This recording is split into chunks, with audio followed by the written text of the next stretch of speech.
Logo em seguida, terminando a ministração, o nosso irmão Sonilson vai louvar a Deus com mais um hino. Glória a Deus.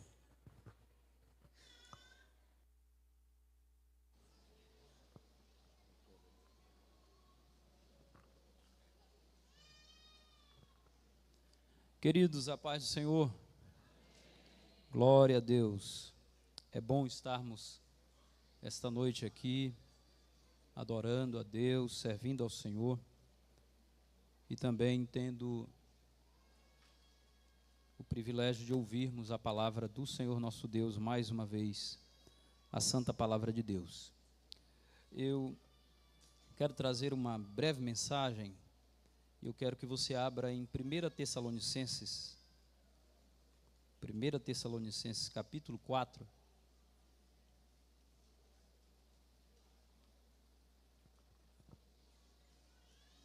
É apenas uma meditação sobre esse assunto, não é uma mensagem mais técnica, mais explicada, elaborada, mas hoje, agora à tarde, eu não consegui fugir desse tema aqui. Então, quero falar sobre ele. Quem encontrou 1 Tessalonicenses capítulo 4, nós vamos ler a partir do versículo 13. Quando se encontraram, podem dizer amém? Não queremos, porém, irmãos, que sejais ignorantes com respeito aos que dormem, para não vos entristecerdes como os demais, que não têm esperança. Pois se cremos que Jesus morreu e ressuscitou, assim também Deus, mediante Jesus, trará em sua companhia os que dormem. Ora, ainda vos declaramos por palavra do Senhor isto: nós, os vivos, os que ficarmos até a vinda do Senhor, de modo algum precederemos os que dormem, porque o Senhor mesmo, dada a sua palavra de ordem, ouvida a voz do arcanjo e ressoada a trombeta de Deus, descerá dos céus, e os mortos em Cristo ressuscitarão primeiro. Depois nós, os vivos, os que ficarmos, seremos arrebatados juntamente com eles entre nuvens, para o encontro do Senhor nos ares, e assim estaremos para sempre com o Senhor. Consolai-vos, pois, uns aos outros com estas palavras. Quantos podem glorificar o nome do Senhor nosso Deus? Glória a Deus. Queridos irmãos, a igreja pentecostal, e digo especialmente a Assembleia de Deus, e algumas outras denominações também, cresceram no Brasil pregando uma mensagem de 4 pontos, uma mensagem quádrupla. Jesus salva, Jesus cura, batiza com o Espírito Santo e breve voltará para buscar o seu povo.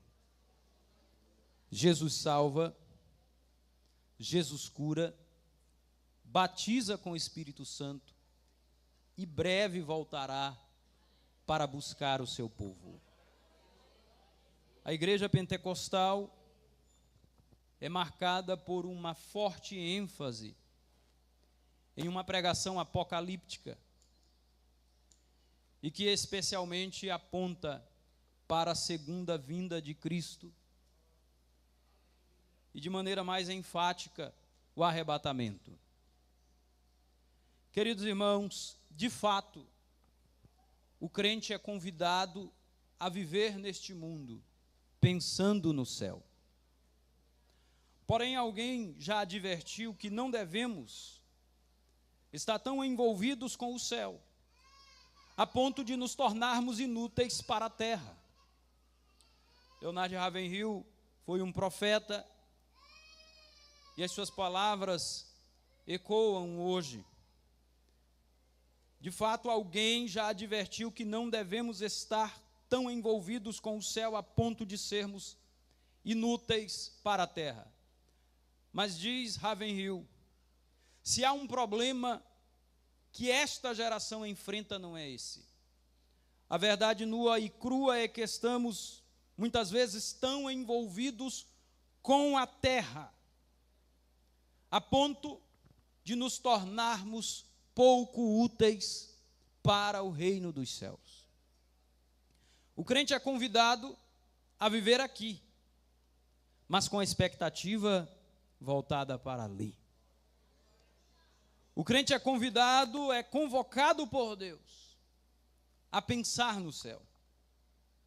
E, meus queridos e amados irmãos, muito embora hoje, em muitas denominações, haja pouca ênfase à mensagem acerca da segunda vinda de Jesus, porém a Bíblia nos apresenta a segunda vinda de Cristo como uma realidade futura e gloriosa. Há um grande estudioso que diz que existem cerca de 2.000 alusões na Bíblia sobre a vinda de Jesus. O Novo Testamento está repleto de alusões.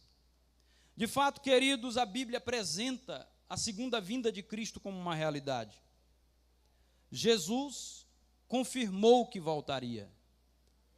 Está escrito em João 14: não se turbe o vosso coração.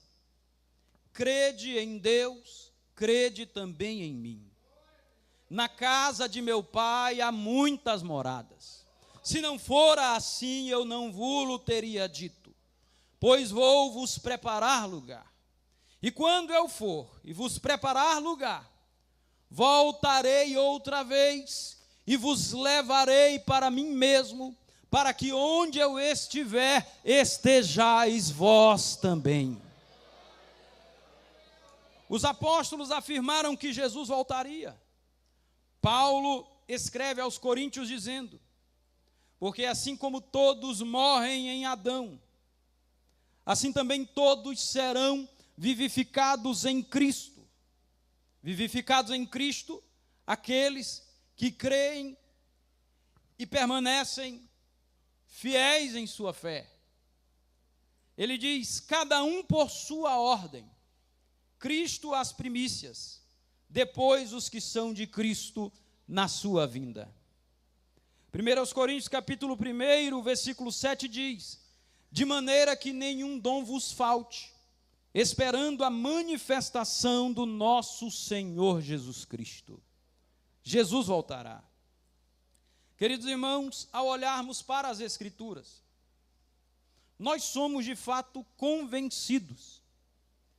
Eu estou convencido que a segunda vinda de Cristo se dará em 2 etapas. Olha o que Paulo escreve a Tito. Ele diz da seguinte maneira, Tito 2:13, aguardando a bendita esperança e a manifestação do nosso grande Deus e Salvador Jesus Cristo. Mas veja que, olhando para ali, Paulo está falando de 2 eventos distintos. O primeiro, ele fala de uma bendita esperança. E após ele fala da manifestação da glória do nosso grande Deus e Salvador Jesus Cristo. Então, uma leitura simples do texto aponta para 2 eventos. Que bendita esperança é essa, queridos irmãos, que aqui estão esta noite? A bendita esperança reflete o que está escrito em 1 Tessalonicenses 4:13. E também as palavras de Jesus em João 14. Ou seja, queridos, a bendita esperança aponta para o arrebatamento da igreja. Enquanto que a manifestação, que é a palavra grega epifaneia, essa palavra significa brilho, esplendor, aparição. Aponta para uma aparição gloriosa de Cristo. A epifaneia, a manifestação, aponta para a vinda de Cristo em glória. Então, primeiro, ele virá para arrebatar a sua igreja. Após o arrebatamento, está escrito lá em 2 Coríntios 5, versículo 10, todos temos que comparecer perante o tribunal de Cristo. Este tribunal não é para condenação, este tribunal é para galardão. Este tribunal não é para os ímpios, este tribunal é para os salvos. Nós seremos galardoados por ele. Mas aqui, neste mundo, a partir de então, uma realidade caótica há de se instalar. E nós aprendemos pelas Sagradas Escrituras que durante 7 anos, este mundo estará em tribulação, mas a igreja estará no céu. Haverá um tempo aqui neste mundo, nesta tribulação, em que os homens terão que enfrentar o braço pesado do anticristo, mas a igreja no céu será servida pelas mãos do próprio Cristo. Então, queridos, no final dos 7 anos, Jesus há de retornar, mas ele não virá sozinho, porque a sua igreja virá com ele. Então é a segunda vinda de Cristo em glória. Aí a Bíblia diz que todo olho o verá. Mateus 24, versículo 30 diz, e logo depois da aflição daqueles dias, o sol escurecerá, e a lua não dará a sua luz, e as potências do céu serão abaladas, as estrelas do céu cairão. Então aparecerá no céu o sinal do Filho do Homem. E todas as tribos da terra se lamentarão e verão o Filho do Homem vindo sobre as nuvens no céu com poder e grande glória. Com poder e grande glória. Com poder e grande glória. A Bíblia diz que eis que vem com as nuvens e todo olho verá.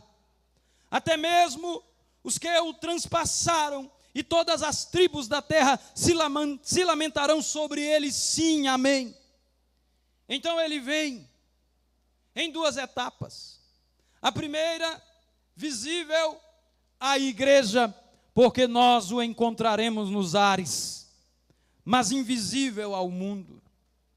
Na primeira, ele virá para a igreja. Na segunda, como diz certo estudioso, ele virá com a igreja. Na primeira, haverá segredos. Na segunda, alguns hão de lamentar profundamente.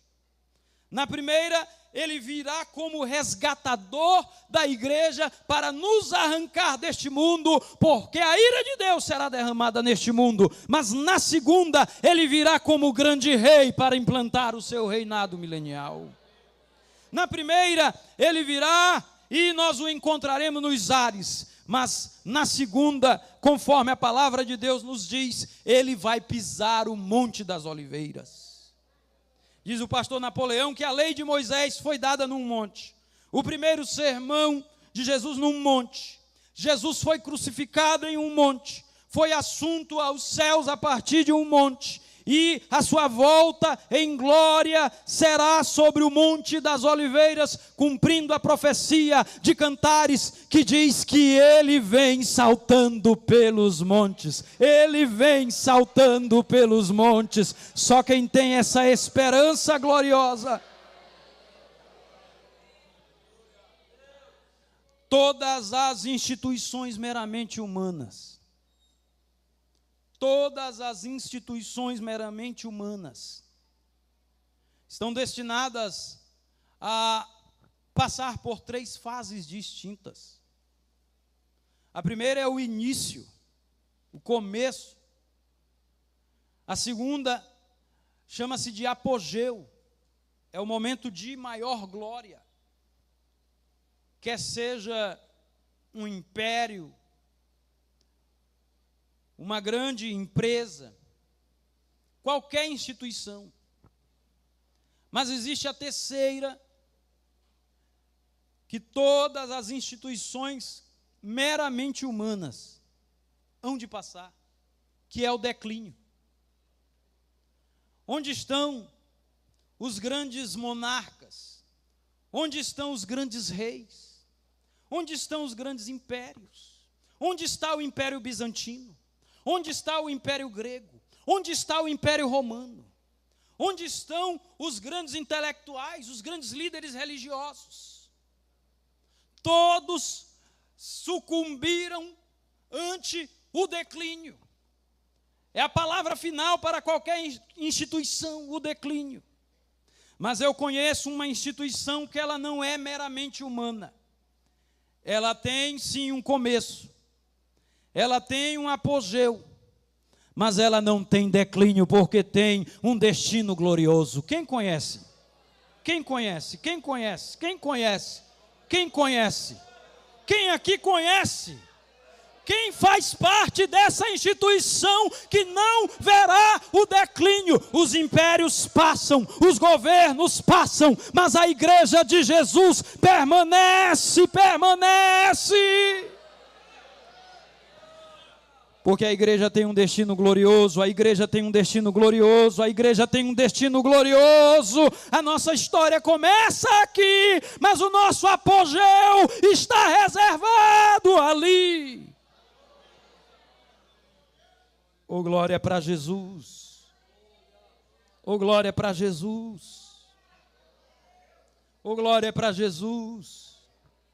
Então, queridos, nós temos uma esperança gloriosa. É que Jesus virá para nos buscar. Jesus virá para nos arrebatar. Quando as trevas tentarem desesperar o teu coração, quando as angústias desta vida tentarem te fazer um derrotado, quando as frustrações, as circunstâncias que tentam agir soberanamente sobre nós, tentarem te derrubar, lembre-se que há uma esperança gloriosa. Há uma esperança gloriosa. Os materialistas não têm essa esperança, porque eles estão apegados àquilo que é perceptível pelos sentidos, o que pode ser tocado, o que pode ser sentido, mas nós temos uma esperança que vai além de todas as coisas deste mundo, é uma esperança eterna e gloriosa. Jesus virá para nos levar. E eu tenho uma palavra para te dizer esta noite, pode ser hoje. Pode ser hoje o último culto aqui na terra. Como canta o Cícero Nogueira, pode ser este o último culto aqui nesta terra. Pode ser que ainda hoje nós estejamos com Ele nos ares e adentrando as mansões celestiais. 2 pontos bem breves. O arrebatamento é a esperança de livramento da ira vindoura. O arrebatamento é a esperança de livramento da ira vindoura. Portanto, o arrebatamento dar-se-á antes da grande tribulação. É interessante porque a grande tribulação é conhecida como o tempo da ira de Deus. O período em que Deus irá derramar a sua ira sobre os gentios que não aceitaram o amor de Cristo. Deus irá derramar a sua ira. Irá castigar o povo judeu, o que rejeitou o Messias e o matou. Mas a ira de Deus não está reservada à igreja, de maneira nenhuma. Os homens sem Cristo têm um problema que começa a partir de 2 fatos. Deus é santo. Ele é santo. Os serafins dizem: Santo, Santo, Santo é o Senhor dos exércitos, e toda a terra está cheia da sua glória.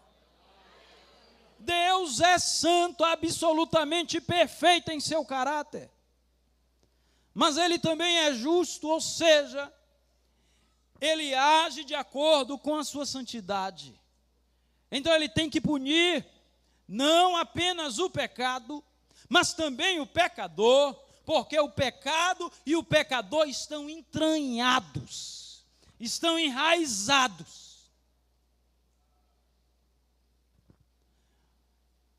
Os homens sem Deus têm um problema com a ira de Deus. Conforme Paulo fala em Romanos capítulo 1, versículo 18. A ira de Deus, eu penso que são a justiça e a santidade de Deus em ação para punir o homem pecador. A ira de Deus há de ser derramada sobre este mundo. E meu querido e amado irmão, o conselho das Sagradas Escrituras é que vigiemos. É possível que alguns dentre os que estão aqui, alguns dentre os que me ouvem, precisem de uma palavra de confrontação.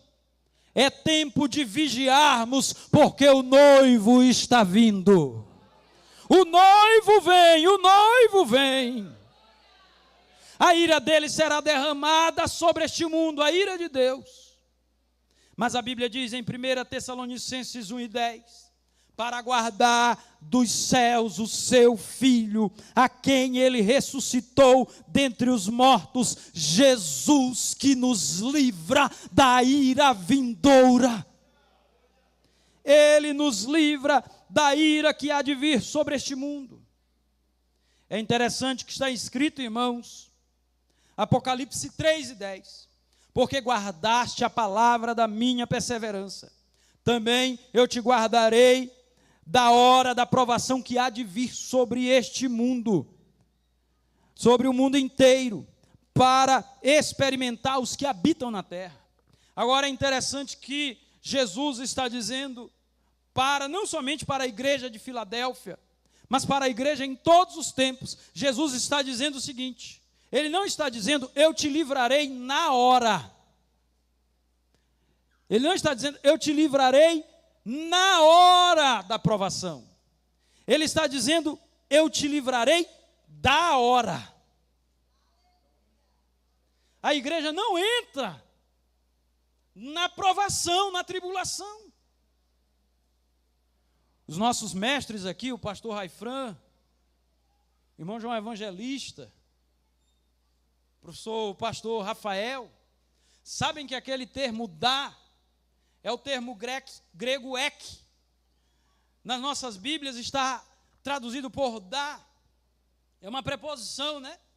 Mas ela tem o sentido de separar, tirar, apartar. O que Jesus está dizendo? Vem uma tribulação sobre este mundo como nunca houve, uma provação, uma tribulação como nunca houve, mas antes disso eu vou separar os meus, eu vou separar os meus, eu vou separar os meus, só quem acredita nisso aqui esta noite, levanta a tua mão para o céu e glorifica o nome do eterno Deus. Nós não estaremos aqui, nós estaremos ali. Oh, glória para Jesus, oh, glória para Jesus, oh, glória para Jesus, oh, glória para Jesus. Quem pode adorá-lo? Quem pode adorá-lo? Quem pode adorá-lo? Quem pode adorá-lo? Ele está vindo, ele virá, ele virá.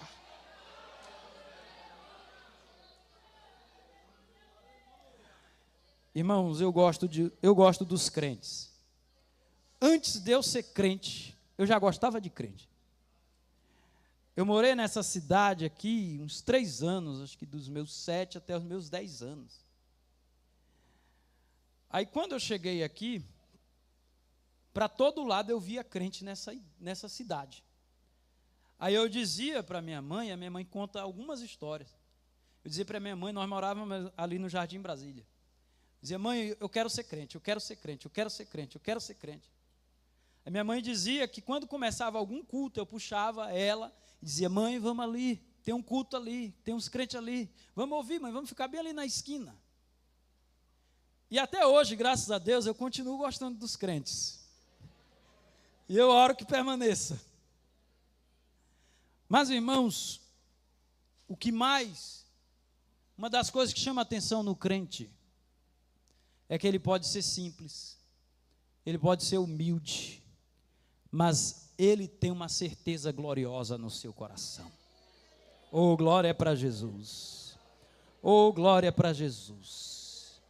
Ele tem uma certeza gloriosa. Os homens não têm. Você pega um grande intelectual, um doutor, ele pode ter todos os cursos, toda a sua capacidade intelectual, filosófica, de refletir sobre os diversos temas da natureza humana e de tudo enquanto, mas se ele não tem Jesus, ele não tem nada. Ele pode ter riqueza, mas se não tem Jesus, não tem nada, porque tudo para no túmulo, mas o túmulo não nos vence. Porque há uma esperança eterna. Nós não estaremos aqui para a ira de Deus, nós estaremos ali para o gozo e a alegria nos céus. Oh, glória para Jesus, oh, glória para Jesus. Em segundo lugar, nós vamos encerrar aqui. O arrebatamento é a esperança. Em primeiro, o arrebatamento é a esperança de livramento da ira vindoura. A ira será derramada sobre o mundo, mas a igreja não estará aqui.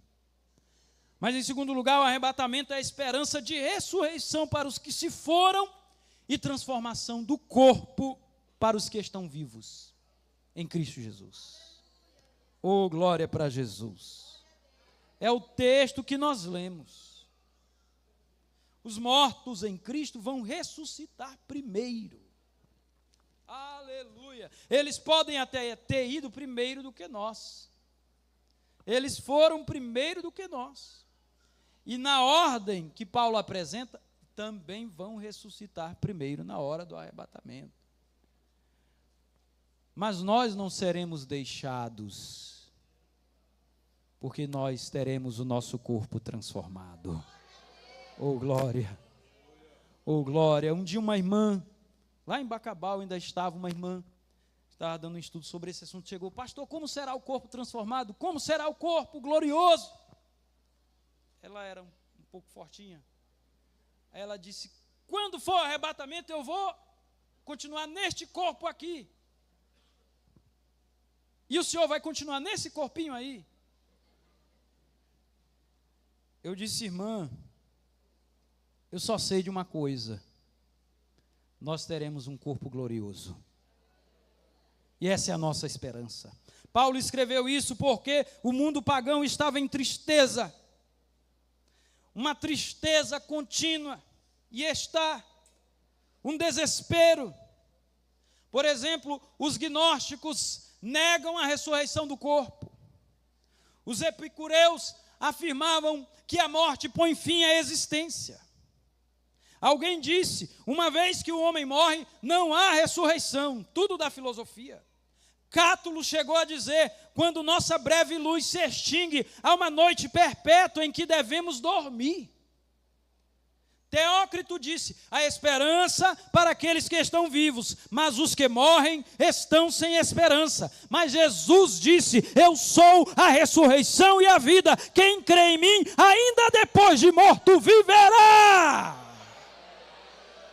Quem crê nele, quem crê nele, quem crê nele, quem crê nele, pode até morrer aqui, mas há de ressuscitar. Há de ressuscitar, há de ressuscitar para aquele grande dia. Está chegando o dia, irmãos. Está chegando o dia, irmãos. Os mortos em Cristo vão ressuscitar. E nós, os que estivermos vivos, seremos transformados. Oh, glória para Jesus. Fique de pé, eu quero orar com você, encerrando esta mensagem de pé. Aleluia. Eu quero fazer como fazem os pregadores.